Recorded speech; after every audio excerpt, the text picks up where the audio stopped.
Metre উচ্চতায় George ম্যালারির dead body আবিষ্কার হয়। বছর বরফের নিচে থাকলেও ক্যামেরাটা যদি পাওয়া যায় তাহলে হয়তো রিল থেকে ফটো ডেভেলপ করা যাবে।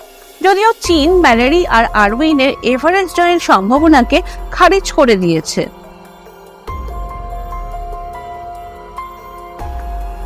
হ্যালো ভিউয়ার্স, আমরা ছোটবেলা থেকে এটাই জেনে এসেছি পৃথিবীতে প্রথমবারের জন্য এভারেস্ট শৃঙ্গ জয় করেন তেনজিং নোরগে আর স্যার এডমন্ড হিলারি।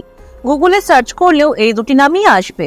29 মে 2023 এই হিস্টোরিক ইভেন্টের 70 বছর পূরণ হলো। বাট আমাদের জানা এই চিরন্তন সত্যিটাও হয়তো মিথ্যে হতে চলেছে। কারণ হলো এমন কিছু ফ্যাক্ট এখন সামনে আসছে যার থেকে এমন ধারণা হচ্ছে যে তেনজিং নোরগে আর এডমন্ড হিলারির এই ঐতিহাসিক এভারেস্ট জয়ের প্রায় 30 বছর আগেই নাকি এভারেস্ট জয় হয়ে গেছিল। আসুন জানা যাক কি সেই মিস্ট্রি। আমি Nivedita and welcome to our channel unboxing fact. যারা এখনো আমাদের চ্যানেলটিকে সাবস্ক্রাইব করেননি তারা অবশ্যই সাবস্ক্রাইব করে নেবেন আর পাশে থাকা বেল আইকনটা অলে প্রেস করে রাখবেন। আর যারা ভিডিওটা ফেসবুকে দেখছেন তারা অবশ্যই পেজটা ফলো করে নেবেন। 19 শতকের গোড়ার দিকে ইউরোপের আল্পস পর্বত শ্রেণীর সব সিগনিফিকেন্ট পিকগুলো যখন ইউরোপিয়ানসরা জয় করে ফেলতে লাগলো তখন তারা ধীরে ধীরে হিমালয়ান রেঞ্জে আসতে শুরু করলো মাউন্টেনিয়ারিং এর জন্য। আর হিমালয়ান রেঞ্জের মাউন্টেনিয়ারিং এর ফার্স্ট প্রাইজ হলো Mount Everest. Early 1920s Mount Everest expedition ধীরে ধীরে পপুলারিটি পেতে লাগলো। 1924 এরকমই এক ব্রিটিশ এক্সপেডিশন দলের সাথে এসেছিলেন জর্জ ম্যালারি আর অ্যান্ড্রিউ স্যান্ডি আরউইন, যারা এই এক্সপেডিশনের সময় নিরুদ্দেশ হয়ে যান। জর্জ ম্যালারিকে ওই যুগের সেরা ক্লাইম্বার বলা হতো, সেই তুলনায় স্যান্ডি আরউইন ছিলেন নবাগত। তারা নিরুদ্দেশ হওয়ার পর ম্যালারি আর আরউইনকে খোঁজার কাজ জোর কদমে শুরু হয়। খোঁজ জোরদার হয় 1975 থেকে, যখন এক চায়না পর্যটক ওয়াং হং ওয়াও 8100 মিটার উচ্চতায় একটা ডেড বডি দেখেন আর বলেন যে ডেড বডিটা হয়তো কোনো ইংলিশ ম্যানের। যেহেতু ওই সময় আর কোনো মাউন্টেনিয়ারের নিখোঁজ বা মারা যাবার খবর শোনা যায়নি, তাই সবারই মনে হয়েছিল ডেড বডিটা হয়তো ম্যালারি বা আরউইনের হবে। তাই আবার জোর কদমে সার্চ শুরু হয়।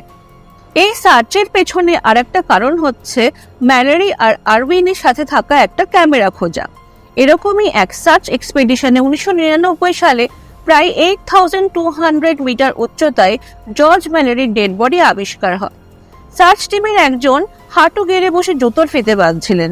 তখন তিনি পায়ের কাছে কিছু অদ্ভুত জিনিস খেয়াল করেন। সেই জায়গায় খানিকটা বরফ সরাতেই বেরিয়ে পড়ে জর্জ ম্যালারির ডেড বডি। ম্যালারির কোমরে বাঁধা দড়ি তখনও ছিল ক্ষয়ে যাওয়া অবস্থায়।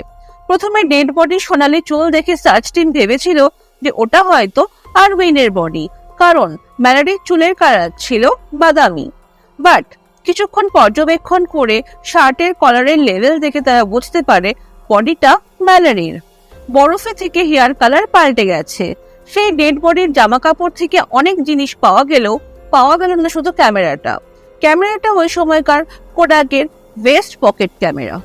ওই ক্যামেরার আসল মালিক ছিলেন হাওয়ার্ড সামারভিল, 1924 ওই ব্রিটিশ এক্সপেডিশন টিমের আর একজন মেম্বার। জর্জ ম্যালারিকে নিজের ক্যামেরাটা তিনি ধার দিয়েছিলেন। এভারেস্ট জয়ের পর ম্যালারি চেয়েছিলেন এভারেস্টের চূড়োতে তার ওয়াইফের একটা ফটো রেখে তার ছবি তুলতে। ইন্টারেস্টিংলি ডেড বডির জামা কাপড়ের পকেট থেকে ওয়াইফের ফটোটাও পাওয়া যায়নি। তাহলে ফটোটা গেল কোথায়? ফটোটা কি ম্যালারি তাহলে এভারেস্টের চূড়োতে রেখে আসতে পেরেছিলেন? এই প্রশ্নের উত্তর আছে ওই ক্যামেরাটাতে। কোডাক কোম্পানি থেকে এটাও বলা হয়েছে এত বছর বরফের নিচে থাকলেও ক্যামেরাটা যদি পাওয়া যায় তাহলে হয়তো রিল থেকে ফটো ডেভেলপ করা যাবে। আর সেই ফটো ডেভেলপ হলে হয়তো এভারেস্ট জয়ের ইতিহাসটাই পাল্টে যাবে। ম্যালারির সাথে ক্যামেরা যখন পাওয়া গেল না, তখন স্বাভাবিকভাবেই এটা ধরে নেওয়া হচ্ছে যে ক্যামেরা হয়তো আরউইনের সাথে আছে। আরউইন আর ক্যামেরার সার্চ কিন্তু এখনো থেমে যায়নি। 2019 সালে পাওয়া আরো কিছু ইনফরমেশনের ওপর বেস করে সার্চ আবার শুরু হয়েছে। 1960 সালে একদল চাইনিজ পর্যটক এভারেস্ট জয় করে। সেই দলের এক মেম্বার ওয়াং ফুজু 1965 সালে এক রাশিয়ান প্রেস কনফারেন্সে দাবি করেন যে 8600 মিটার উচ্চতায় তিনি এক সামরিক কালারের পোশাক পরা ইউরোপিয়ানের ডেড বডি দেখেছিলেন। আরউইন যেহেতু ওই কালারের ড্রেস পরেছিলেন, তাই অনেকের ধারণা হয় ওই ডেড বডি হয়তো আরউইনের। শুধু তাই নয়, এক চাইনিজ শেরপাও ওই একই হাইটে একই বিবরণের এক ডেড বডি দেখতে পাওয়ার কথা বলেন। যদিও চীন ম্যালারি আর আরউইনের এভারেস্ট জয়ের সম্ভাবনাকে খারিজ করে দিয়েছে। শুধু তাই নয়, চৈনিক পর্যটক আর শেরপার দেওয়া সাক্ষ্য প্রমাণও মুছে ফেলা হয়েছে। 1924-এ ম্যালারি আর আরউইনের সেই ব্রিটিশ এক্সপিডিশনে তাদের লাস্ট জীবিত দেখেছিলেন নোয়েল ওডেল 8600 মিটার হাইটে, আর ডেট ছিল 8 জুন। মিস্টার নোয়েলের দেওয়া রিপোর্টে ম্যালারি আর আরউইনের আর 5 ঘন্টা পেছনে ছিলেন ফাইনাল সামিটের থেকে। নোয়েলের বিশ্বাস, তিনি তাদের দুজনকে এভারেস্টের চূড়োতে দেখেছিলেন, আর তিনি তার বক্তব্যে সর্বদা অনড় ছিলেন। এই ইতিহাস আর রহস্য এখনো বন্দী আছে সেই ক্যামেরায়, যেটা খুঁজে পাওয়া গেলে এই ইতিহাসটা হয়তো একদিন পাল্টে যাবে। আজকের ভিডিও তাহলে এখানেই শেষ করছি। কেমন লাগলো আজকের ভিডিওটা? আপনাদের মূল্যবান মতামত কিন্তু কমেন্ট সেকশনে জানাতে একদম ভুলবেন না। আর যদি ভিডিওটা সত্যি আপনাদের ভালো লেগে থাকে তাহলে please don't forget to like, share and subscribe. খুব তাড়াতাড়ি আমরা আবার ফিরবো এরকমই কিছু ইন্টারেস্টিং ফ্যাক্ট নিয়ে কথা বলতে।